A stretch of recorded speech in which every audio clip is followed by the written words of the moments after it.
Le directeur général de l'Office national d'identification est avec nous. Bonsoir, Monsieur Louré. Oui, bonsoir, madame. Et merci d'être avec nous. Alors, au-delà de ce que nous avons entendu dans le reportage, est-ce qu'il y a d'autres innovations contenues dans ce nouveau passeport que vous venez de lancer ce matin? Merci, madame. Alors, je voudrais peut-être commencer par dire que le lancement aujourd'hui est vraiment l'aboutissement d'un long processus qui a commencé depuis 2022.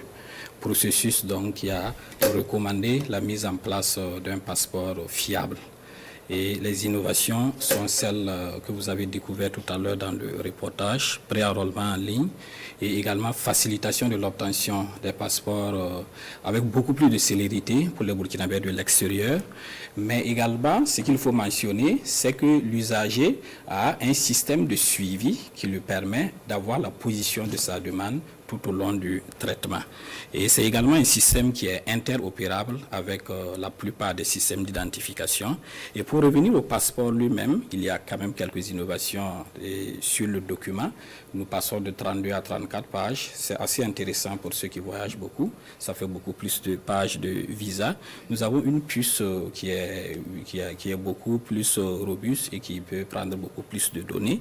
Et nous avons surtout la page de données qui est en polycarbonate. C'est une matière spéciale, voilà, qui est assez résistante et qui permet également l'intégration de nombreux éléments de sécurité, ce qui rend notre passeport beaucoup plus fiable.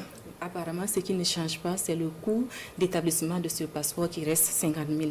C'est bien cela? Tout à fait, je le confirme. Le coût du passeport, il demeure à 50 000, comme dans l'ancien système. Cependant, pour être complet sur cette question, alors il faut relever qu'il y a deux identifications introduites qui pourraient avoir une influence sur le coût à la hausse. La première innovation, c'est que nous avons reçu des orientations de mettre en place un centre d'enrôlement VIP à Ouagadougou.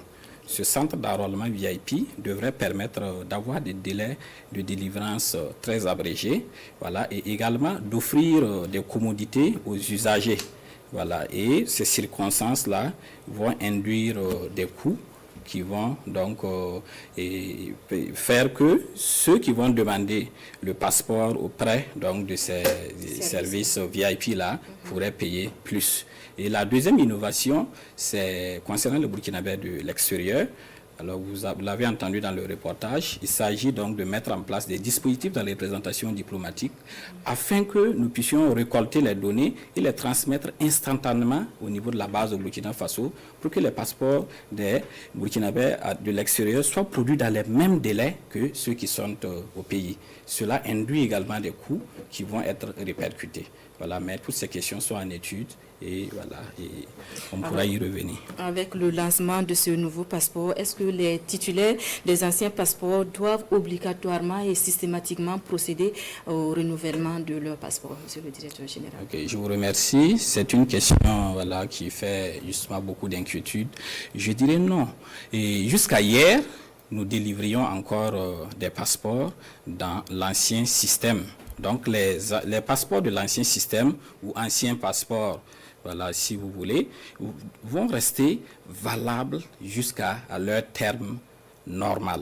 Donc il n'y a aucun problème à ce niveau. Voilà. Donc les passeports déjà émis restent valables jusqu'à leur date d'expiration. Si moi je vais aujourd'hui pour établir un passeport, est-ce que je vais bénéficier systématiquement du nouveau passeport qui vient d'être lancé? Oui, à partir du lancement, c'est le nouveau passeport qui est désormais délivré. Alors avec la suppression du logo de la mention CEDEAO sur le nouveau passeport, alors quel sera le sort réservé aux Burkinabés en termes de libre circulation des personnes en Afrique et ailleurs? D'accord, merci madame. Sur cette question, je voudrais que vous me permettiez de faire un peu un tour d'horizon. D'abord pour dire que le passeport, tout passeport de tout pays, tire sa validité des normes internationales. Et en l'occurrence, ce sont les normes de l'OACI, l'Organisation donc, de l'aviation civile internationale. Et tout passeport qui est conforme aux normes de l'OACI permet à son titulaire de voyager partout dans le monde. Mais évidemment, pour entrer dans un pays, il faut se conformer aux conditions d'entrée dans ce pays. Et c'est là que votre question devient intéressante.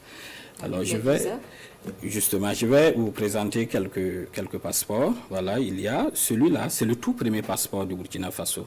C'est la première génération, il est de 1998. Vous verrez qu'il n'y a pas le logo de la CEDEAO dessus. Bien sûr. Voilà.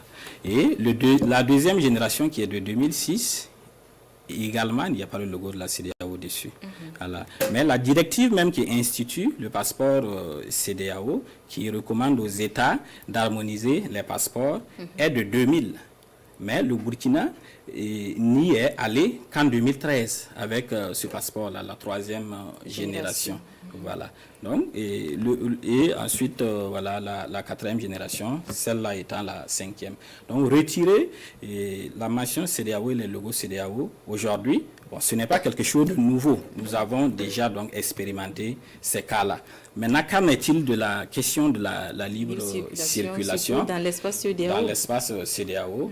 Alors, à ce niveau, je vais peut-être vous rassurer en disant que il n'y a pas que la CEDEAO. Nous avons également un autre espace communautaire dans la sous-région. Il s'agit de l'UEMOA. Voilà. L'UEMOA également prône la libre circulation. Et nous sommes 8 pays dans l'UEMOA et le Burkina est toujours dans l'UEMOA à ce jour. Voilà, donc les voisins comme la Côte d'Ivoire, le Togo, le Bénin, Niger, Mali, voilà, ainsi que la Guinée-Bissau, Sénégal, nous sommes ensemble au niveau de l'UEMOA et en vertu donc des règles de libre circulation au sein de l'UEMOA, donc nos concitoyens ne devraient pas souffrir pour ces pays-là. Voilà, quoique la mention CEDEAO ne figure pas, puisque là, on s'appuie sur les règles de l'UEMOA. Pour les autres pays qui sont de la CEDEAO, qui ne sont pas de l'UEMOA, la question va se régler par des accords bilatéraux entre États. Voilà, et sans compter maintenant que nous nous réservons le droit en tant qu'État d'appliquer le principe de la réciprocité. Pour ceux qui viendraient à demander des visas pour nos concitoyens, voilà, l'autorité va se réserver le droit d'appliquer aussi le principe donc du visa.